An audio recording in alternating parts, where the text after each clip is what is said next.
100 బిందెలతో నీళ్లు పోసినంత మాత్రాన చెట్టు అమాంతంగా కాయలు కాయదు. అలాగే మనం ఎక్కువ కష్టపడుతున్నాం కదా అని వెంటనే పనులు పూర్తి కావు. దేనికైనా సమయం రావాలి, సహనము కావాలి. అమ్మాయిలు అన్నం తినకున్నా బ్రతుకుతారేమో కానీ అందంగా లేవు అంటే మాత్రం బ్రతకలేరు. నీ అందం ఎంత అందంగా ఉన్నా అదంతా ఒక వయసు వరకే. నీ క్యారెక్టర్ని అందంగా మార్చుకో, అది ఒకటే చివరి వరకు. సవాళ్లను ప్రేమించండి, తప్పులను స్వీకరించండి, కష్టాన్ని ఆస్వాదించండి, నేర్చుకోవడం కొనసాగించండి. ఎలా బ్రతకాలో తెలియక భయపడకు. ఎందుకంటే గూటి నుంచి బయలుదేరిన పక్షికి కూడా తెలియదు గింజలు ఎక్కడ ఉన్నాయో అని. అయినా ఎగురుకుంటూ పోతుంది కదా. జీవితం కూడా అంతే.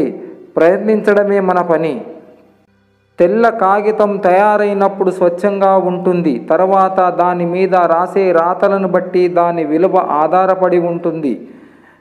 మనిషి కూడా పుట్టినప్పుడు స్వచ్ఛమైన మనసుతో పుడతాడు. జీవితంలో వాడు చేసే పనుల మీదనే వాడి విలువ ఆధారపడి ఉంటుంది. మీకోసం నవ్వే కళ్ళు ఎన్నో ఉండొచ్చు, కానీ మీకోసం ఏడ్చే కళ్ళు కొన్ని మాత్రమే ఉంటాయి.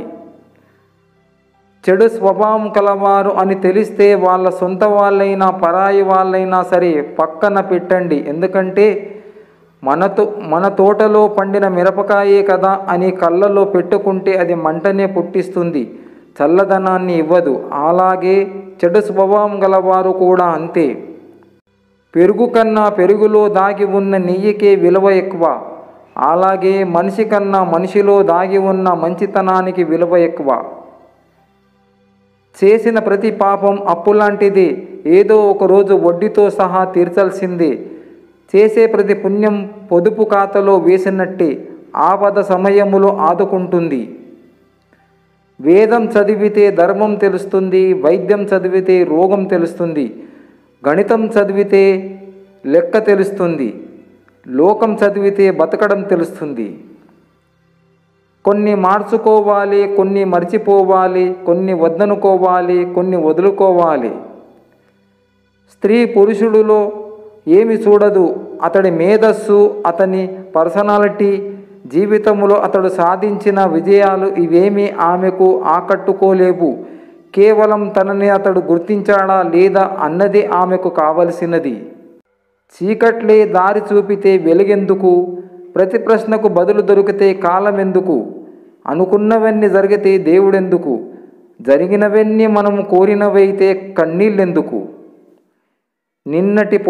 నిన్నటి పొరపాట్లతోనూ రేపటి గురించి భయముతోనూ ఈ రోజును వృధా చెయ్యకు. జీవితంలో ఏది ఎప్పుడు చివరిదో చెప్పలేము. ఏ ఆట చివరిదో, ఏ మాట చివరిదో. అందుకే వీలైనంత పలకరిస్తూ ఉండు, వీలైతే కలుస్తూ ఉండు. సంపాదనను పెంచుకోవచ్చు, కానీ కోరికలను కాదు. కోరికలకు అంతం ఉండదు. అడవిలో తిరిగే పులిని నమ్మవచ్చు, నీటిలో ఈదే మొసలిని నమ్మవచ్చు. అస్తమానం నటిస్తూ నమ్మించాలని చూసే వాళ్ళ నీడని కూడా నమ్మకూడదు.